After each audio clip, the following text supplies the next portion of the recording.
ক্রিসমাসে ইউক্রেনে হামলা চালানোয় রাশিয়ার প্রতি ক্ষোভ জানিয়ে কিয়েভে অস্ত্র সরবরাহ অব্যাহত রাখতে পেন্টাগনকে নির্দেশ দিয়েছেন বিদায়ী প্রেসিডেন্ট জো বাইডেন। এদিকে সাবেক secretary of state Mike Pompeo বলেছেন, প্রেসিডেন্ট বাইডেনের কারণেই রাশিয়া ইউক্রেন যুদ্ধ নিয়ে মধ্যস্থতার পরিস্থিতি নেই। ফক্স নিউজকে তিনি বলেছেন, হোয়াইট হাউসে ফিরেই প্রেসিডেন্ট ইলেক্ট ডোনাল্ড ট্রাম্প যুদ্ধ বন্ধে পদক্ষেপ নেবেন এবং তিনি সফল হবেন। ইউক্রেনে ক্রিসমাসে হামলা চালানোয় রাশিয়ার প্রতি ক্ষোভ জানিয়ে কিয়েভে অস্ত্র সরবরাহ অব্যাহত রাখতে পেন্টাগনকে নির্দেশ দিয়েছেন প্রেসিডেন্ট জো বাইডেন।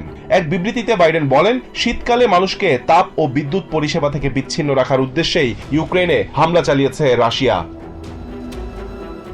প্রায় ৩ বছর ধরে চলা রাশিয়া ইউক্রেন যুদ্ধে সহায়তা দিতে মোট ৫টি বিলের মাধ্যমে এখন পর্যন্ত প্রায় $১৭৫ বিলিয়ন সহায়তার অঙ্গীকার করেছে আমেরিকা। তবে আগামী ২০ জানুয়ারি ডোনাল্ড ট্রাম্প দায়িত্ব নেয়ার পর পরিস্থিতি কোন দিকে মোড় নেবে তা নিয়ে রয়েছে অনিশ্চয়তা। চলমান যুদ্ধে আমেরিকার সম্পৃক্ততার মাত্রা নিয়ে নির্বাচনী প্রচারণার সময় থেকেই নিজের আপত্তি জানিয়ে আসছেন প্রেসিডেন্ট ইলেক্ট ডোনাল্ড ট্রাম্প। ইউক্রেনকে সহায়তা করতে গিয়ে আমেরিকা অনেক অর্থের বোঝা বহন করছে বলে দাবি করেন তিনি। তাই কিয়েভের ইউরোপিয়ান মিত্রদের আরো আর্থিক দায় বহনের পরামর্শ দেন নবনির্বাচিত প্রেসিডেন্ট।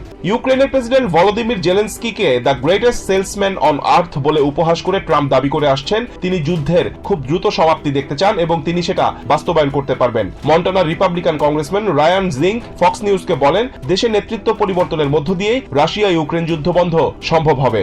সাবেক secretary of state Mike Pompeo বলেন, তিনি নিশ্চিত ডোনাল্ড ট্রাম্প তার প্রশাসনকে নিয়ে বৈশ্বিক সংকট মোকাবেলায় সাফল্য পাবেন। Rizwan Kader, TVN 24 news desk. New York থেকে সম্প্রচারিত টিভিএন 24 টেলিভিশন বিশ্বজুড়ে বাঙালির কণ্ঠস্বর।